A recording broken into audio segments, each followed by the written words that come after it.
CM గారు గత కాంగ్రెస్ పాలనలో 50-60 సంవత్సరాల పాలనలో అసలు ఏనాడు ఒక ప్రాజెక్టు చేపట్టని కాంగ్రెస్ పార్టీ బీఆర్ఎస్ హయాంలోనే అసలు కేసీఆర్ అంటేనే నీళ్లు అంటేనే కేసీఆర్ ఈ 10 ఏళ్లలోనే అనేక ప్రాజెక్టులు చేపట్టాం. కాంగ్రెస్ పార్టీ కేవలం డైవర్షన్ పాలిటిక్స్ చేస్తుంది, అప్పుల విషయంలో కానీ ఈ ప్రాజెక్టు నిర్మాణాల విషయంలో కానీ చెప్తుంది. ఇప్పుడు రాములు గారు కేసీఆర్ నీళ్ళే కేసీఆర్ అనేది అబద్ధం. కేసీఆరే సారానే కేసీఆర్ అంటే ఒప్పుకోవచ్చు, సోడానే కేసీఆరే సోడా అంటే ఒప్పుకోవచ్చు. నాగార్జున సాగర్ ఎవరు కట్టారు, ఎవరు మొదలు పెట్టారు? పండిత్ జవహర్లాల్ నెహ్రూ. కేసీఆర్ పుట్టిండో కూడా నాకు తెలియదు. ఈ రోజు ఉన్న శ్రీశైలం ఎవరు మొదలు పెట్టారు? పండిత్ జవహర్లాల్ నెహ్రూ మొదలు పెట్టారు. ఉత్తర తెలంగాణలో ఉన్న ఎస్ఆర్ఎస్పి ఎవరు మొదలు పెట్టారు? పండిత్ జవహర్లాల్ నెహ్రూ గారు మొదలు పెట్టారు.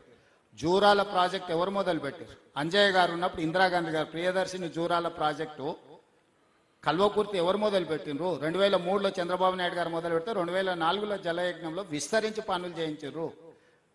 కోయిల్ సాగర్ కానీ ఏ ప్రాజెక్ట్ అయినా తీసుకో, కొత్తగా కేసీఆర్ మొదలు పెట్టిందే లేదు. ప్రాణైతే చెవెళ్ళు ఎవరు మొదలు పెట్టిండ్రు?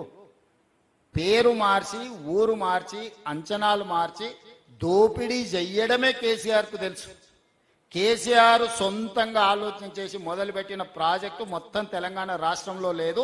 నేను సూటిగా సవాల్ విసురుతున్నా, అసెంబ్లీలోనే చర్చ చేద్దాము. కాళేశ్వరం విషయంలో దేశంలోనే చరిత్రలో అనేక సంస్థలు పొగిడాయి. కాళేశ్వరరావు అని చెప్పి గవర్నర్ కూడా అవును, కరెక్ట్. పార్టీ అబద్ధాలు చెప్తుందని చెప్పి ఇప్పుడు అదే చెప్తున్నా, అదే కాళేశ్వరమే కూలేశ్వరం అయిందని కదా చెప్పేది.